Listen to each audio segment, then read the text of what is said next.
You ask Tiger to solve.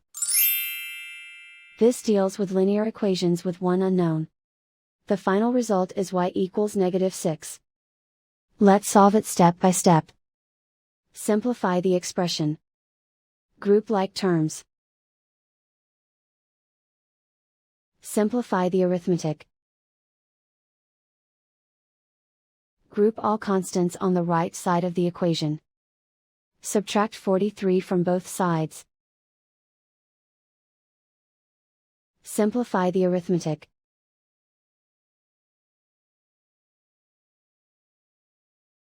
Isolate the y. Divide both sides by 6.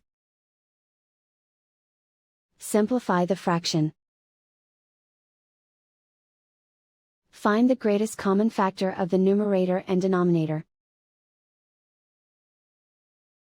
Factor out and cancel the greatest common factor. And so the final result is y equals -6.